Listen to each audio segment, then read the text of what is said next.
sente yonna mbuno muwe sente mbunsobole okufuna tiketi y'NUP.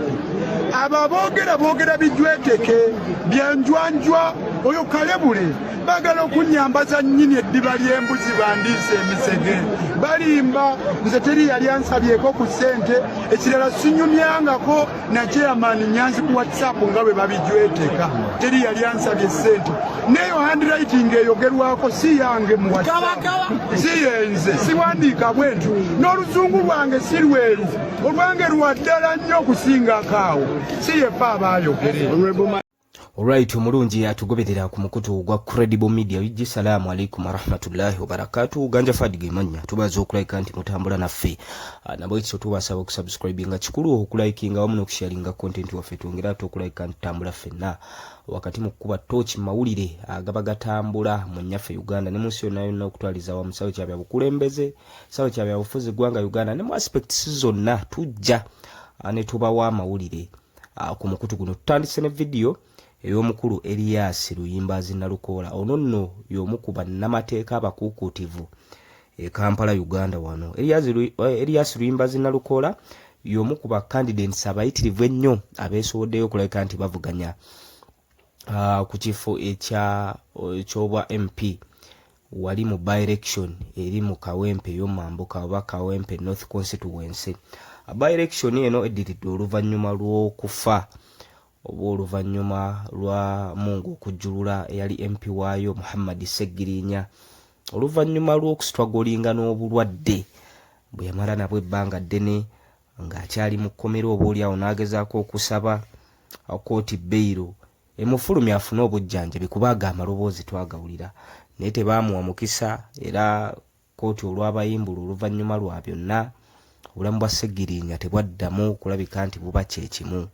Abamutwalako malwaliro ag'enjawulo wano mu nnyaffe Uganda n'ebweru w'eggwanga ng'e Kenya eyo gye yalwa ebbanga ddene ng'oba oli awo agezaako okulwanira obulamu bw'okudda naye Mungu n'asalawo emabegakaawo n'amujjulula. Tusaba omwoyo gw'omugenzi wa kitiibwa Allah agulamuze ekisa amusonyiwe ebyamusobako ng'omutonde.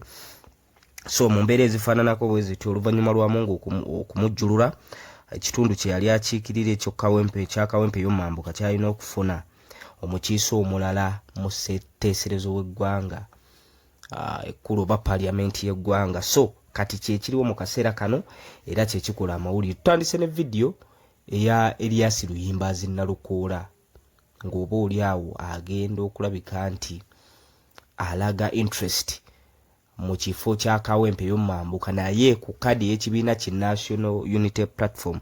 Bacandidates bangi nnyo oba oli awo abannuupu omuli Umar Magala omuli omukulu Alex Luswa ono nno Muhammad yali eyongererako yali muyambi wa Segirinya n'abalala bangi nnyo oba oli awo abalaze obwagazi mu kadi y'ekibiina ki National Unity Platform ne bacandidates bangi nnyo abagenda okulabika nti bavuganya ku kifo ekyo. Mu bacandidates mulimu Ntege Ndugga Moses ono agenda kugira ku kaadi y'ekibiina ki Anti. Kuliko omukyala Hajati Nambi Farida ono nno yeesowoddeyo nga wa kibiina ki NRM era kaadi yamuweereddwa. Umar Magala ono nno ayagala kaadi ya Nuupu ono foot soldier era amaze ebbanga ddene nnyo ng'oba oli awo asavinga ekibiina kino ekya National Unity Platform emabegakaawo baamusiba ng'ekimusibizza simanyi bakolerera ebyokulwanyisa ebikolerere biki. Tujjukira Sageeza abazze bagoberera amawulire g'e Kampala Uganda naddala mu kisawe ky'ebyobufuzi mu mbeera ezifaananako bwe zityo. Umar Magala naye kaadi agyagala, musajja musomesa omutendeke. Elias Luyimbazi Nalukoola naye ayagala kaadi y'ekibiina ki National Unity Platform. Luyimbazi Nalukoola ffenna tumanyi obusobozi bwe nga munnamateeka. Tukimanyi bulungi nnyo nti okuva National Unity Platform we yafiirwa omukulu wa Mary ebadde oba oli awo eddibu eryo terizibikirwanga. Luyimbazi Nalukoola ono alabibwa ng'omuntu asobola okutuula mu kifo ekyo ate alabibwa nga y'omu oba oli awo kubasobola okulabika nti bajja eddoboozi ly'ekibiina ki National Unity Platform nga batuuse wali ku floor ya parliament. So y'omu ku beetaaga kaadi eyo era nga butumbalazaawo mu video nga bamuyingizaawo. Tugenda kwongera okulabika nti atugaziya mugulire eryo erya Luyimbazi Nalukola nga atuuka wali ku kibiina kya National Unity Platform n'ebibadde bimutambulirako naddala mu kufuna kaadi ya NUP. Omukulu omulala ye Mulumba Mathias, ono naye ayagala kaadi ya kibiina ki National Unity Platform. Alex Ruswa, ono ye nga bwe nabanyonyoddeko wali nti yali muyambi w'omugenzi Honorable Seggirinya, era nga abafamily oba oli awo bo gwe basemba bagamba nti oba naamuwa kaadi yajja okulabika nti oba oli awo ayamba ku family butereevu kuba batambudde naye ebbanga ddene ng'omuyambi, yali omuyambi wa Seggirinya. Omubaka omulala ayagala oba oli awo ekifo kino akyegwanyiza ye Mutazindwa Muhammad Sweet Cake, ono nno aludde mu byobufuzi by'e Kawempe, y'omu ku baagala kaadi eno okuvuganya wali ku kifo ekya Kawempe y'omumambuka kugenda okulabika nti akiikirira abantu baayo mu parliament. Omulala nno ye Twahira Akandinda, ono nno ye mukyala w'omugenzi Muhammad Seggirinya. Oluvannyuma lwa bba okumujjulula yagamba nange obusobozi mbuyina era bannakawempe bwe bananteekamu obwesigwa nja kulabika nti mbasaavinga bulungi nnyo, nja kwongezaayo obuweereza bw'abaze. So naye agamba agenda kujjanga independent asobole okulabika nti avuganya ku kifo ekyo. Bano nno bonna abakyetaaga n'abalala oli awo betutamenye bangi nnyo ba candidates baweranga 16. Bannakawempe be balina okulabika nti basalawo ani anadda mu bigere bya Seggirinya oluvannyuma lwa Seggirinya okukola obulungi ennyo ebbanga ettono lye yasaavingako. Tujjukira nti mu periodi ya myezi ng'ena Seggirinya oba oli awo manifesto ye gye yali yasuubiza bannakawempe yali amaze okugituukiriza. Segiboxi nga azibawadde, tubijjukira bulungi nnyo. Azimbye eddwaliro, ambulances eziwerera ddala 2 nga aziguze. Agezezaako okulabika nti atandikawo essomero ly'ebyemukono. So Seggirinya ono yasiiga ekifaananyi ky'amaanyi nnyo eri abakulembeze nga nti newankubadde abantu b'ekitundu ky'okiikirira beetaaga eddoboozi ly'oku floor ya parliament, naye ate abantu beetaaga n'ebikolwa. Omuntu yenna bw'aba in position oba nga bamutadde in position ey'obubaka bwa parliament, kitegeeza omuntu oyo asobola okuloobinga. Era baabuuza nga Seggirinya ssente zino z'oyiye mu Kawempe North obadde ng'ozijjawa? N'agamba nti nze bannange olwedde bannakawempe baamala dde okunteeka mu kifo ekinene ddala ekisobola okubaloobingira mu bitongole ebyenjawulo mu mikwano gyange ebyenjawulo wano mu nnyaffe Uganda n'ebweru waayo, n'enjijjo batuusaako obuweereza nga tukozesa ssente ezo. So bannakawempe nga balonda anaddira Seggirinya mu bigere balina okulonda omuntu gwe bamaze okwekenneenya ennyo n'okutunuulira ennyo nti oba oli awo asobola okutuula obulungi mu kululo gw'omubaka Seggirinya Muhammad. Tukakasa nti yakola, era ebimu ku bigambo President Robert Kyagulanyi Ssentamu bye yayogera nga basibula omwoyo gw'omugenzi biseera ebyo nga bakyamukungubagira, yagamba nti Seggirinya yasoomooza nnyo babaka banne n'ab'ekibiina kyennyini mwava bagamba banna omusajja nga akola nnyo obuteekutula, okitegeera, nga n'abafuukira oba oli awo ekyokusoomooza ku ebyo bye yakola.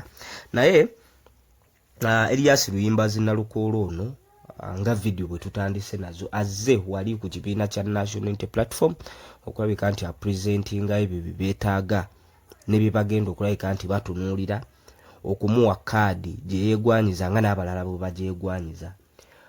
Ajidde maanyi mangi nnyo bannakawempe oba oli awo bangi abamuwerekeddeko nga bamulaga obuwagizi bwe balina gyali. Then n'ekirala wabaddewo oba oli awo bayise ba propagandists oba abaagala okulabika nti bamusibako amatu g'embuzi okulabika nti ate bamuliisa engo, ababadde boogera nti Luyimbazi Nalukola ono abadde oba oli awo akukuta ne ssaabakunzi w'ekibiina ki National Unity Platform Chairman Nyanzi mb'okumuguza kaadi tulabye oba abantu tulabye tufunye amaloboozi mangi nnyo ag'abantu ababadde bagezaako okulabika nti balumiririza nti Luyimbazi Nalukoola yakwatira ddala obukadde obuwerera ddala 320 eyo 330 mbu n'abuwaayo okulabika nti agula kaadi y'ekibiina ki National Unity Platform. Nalukoola avuddeyo ne yeesamba jje ebyo byonna ebizze bimwogerwako nti abo aboogera ebyo oba oli awo balina ebyabwe bye baagala okulabika nti bayisaawo n'okuttattana ekifaananyi ky'ekibiina. Nze nga Nalukoola from the horse's mouth tebanguzangako ku kaadi, sifunangako ku kaadi, era kaadi nzize givuganya nga bwe mulabye bwe mbadde njivuganyizza bwe bantadde wali mu screening balabe oba ddala kituufu nina obusobozi mu buyigirize, CV yange eyimiridde etya, byonna bye beetaaga oba oli awo okubawa kaadi byenkoze ng'era bannakibiina abalala bwe baakoze, then abali kakiiko kali basalewo ani gwe bagenda okulabika nti bawa kaadi. Naye bano bonna abazze bagezaako okulabika nti boogera ebigambo, simanyi Luyimbazi Nalukoola akozesezza ssente okugula kaadi, ebyo byonna bijweteke, ebyo byonna byanjwanjwa, temugezaako okulabika nti mubitwala. So abijunguludde abazze bagoberera amawulire ag'enjawulo ddala ku social media, ebintu ebyo bibadde bitambula, naye bw'abanga gwe balumiriza okulabika nti yagigula avuddeyo n'abisambajja, oba oli awo kiraga nti ababadde bakikola ekigendererwa kyabwe okusingira ddala kyakuttattana kibiina ki National Unity Platform, kuba tuzze nga tuwulira amaloboozi ag'enjawulo ng'abantu balumiriza ekibiina kya Nuupu kino okutunda kaadi, naye ng'ate babasaba obujulizi tebabuyina. Bagamba ani gwe baaguza kaadi aveeyo ayogere, teri yali yeesowoddeyo. Abantu bonna be baawa kaadi mu kalulu akawedde aka 2021 bakakasa bulungi nnyo nti kaadi twazifuna bulungi era ku bwereere oluvannyuma lw'okukola ki, lw'okupurezentinga bye tulina okupurezentinga, ekibiina ne kitwesiga oba akakiiko ne batuwa kaadi mu mbeera ezifaananako bwe zityo. So akalulu kano katunuuliddwa nnyo era bannakawempe bakeesunze, ffenna tulinze Nuupu gwegenda okuwa kaadi wiiki eno ennyini. Oluvannyuma lwa Nuupu okumuwa kaadi, then ate tulinde bannakawempe kye banaasalawo, era nga bwe tumenye abantu bangi nnyo abeesowoddeyo ab'ebibiina ebyenjawulo, tekiri automatically nti olw'okuba nti omugenzi yali wa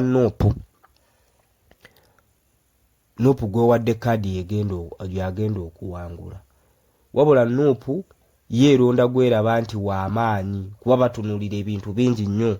Sookera ddala batunuulira obusobozi bwo, bwina ka percentage bw'onaatuuka wali ku floor ya parliament, would you be able to present ng'ekibiina oba oli awo ekikusuubiramu okusinziira mu screening eno gye bakola wano nga bakuwa kaadi. Olina obubonero bw'ofuna. Kyakubiri, gurawundi, ekyo kye kisinga amaanyi. Gurawundi Seggirinya ndowooza kye yawanguza abasajja oba oli awo abaali balina experience, abaali balina ssente, abaali balina obuyigirize omusinga, kye yabawanguza okutwala kaadi y'ekibiina ki National Unity Platform. Nga mbe yawangula mwalimu Kidandala.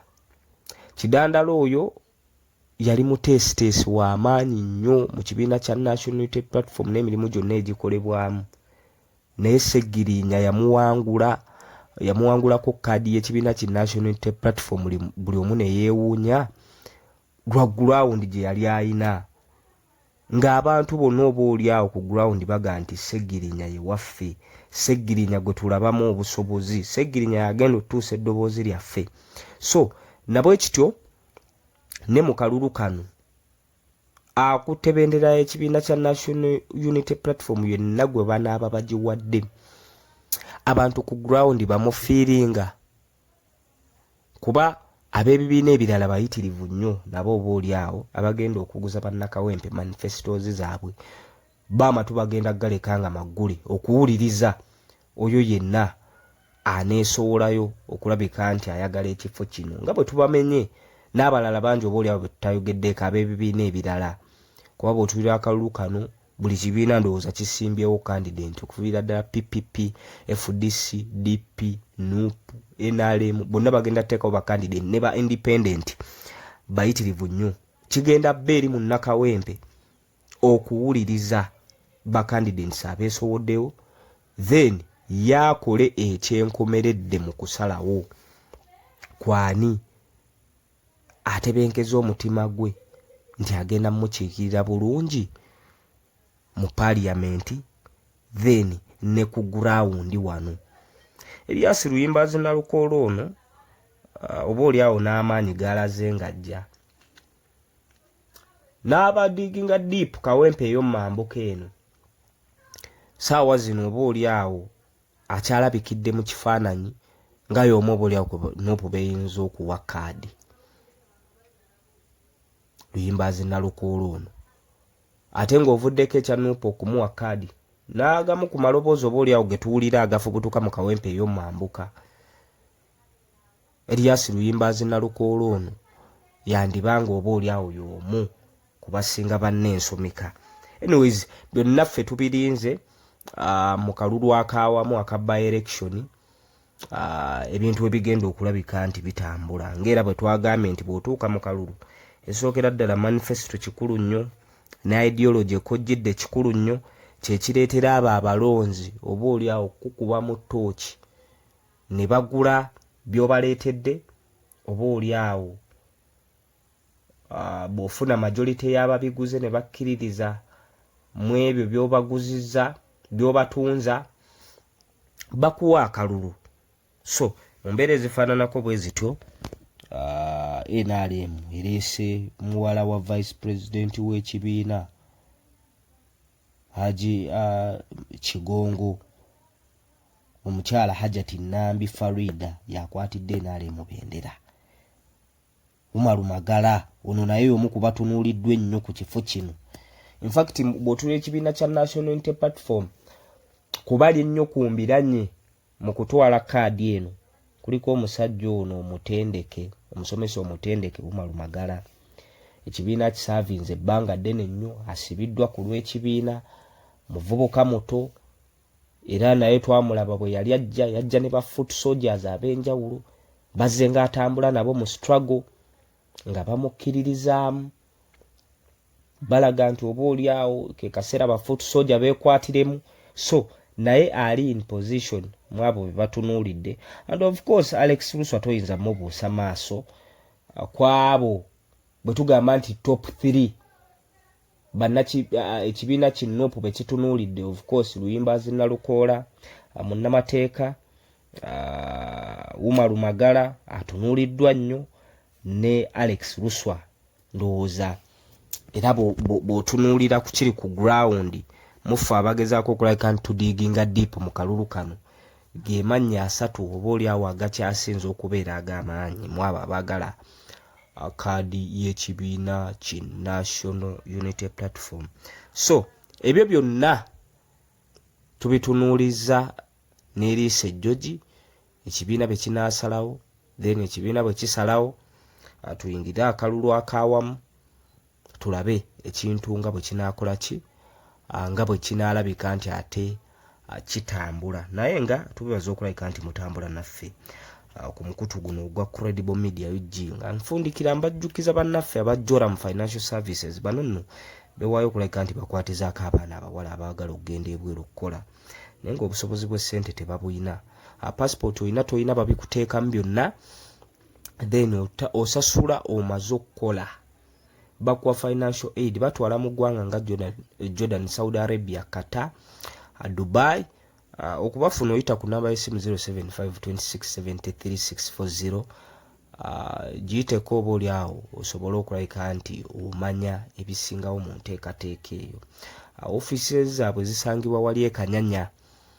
Kanyanya awo musobola okulabika nti mugenda ne mwetegerera ebintu bino byonna nga bikola ki nga bwe bitambula naye bwetyo bwe tugezezaako okulabika nti tumenyaamenya mu kalulu k'ekawempe ey'omumambuka ffe tujja bba tubawa byonna ebigenda okubeera ku ground mukalukano mwekumire bwekuumizi ku mukutu guno gwa Credible Media ujji tubasaba okusubscribinga kikulu okulikinga wamu nokusharinga content waffe twongera ate okulika nti tutambula ffenna. Ganja Fadige Manya, salamu alaikum wa rahmatullahi wa barakatuh.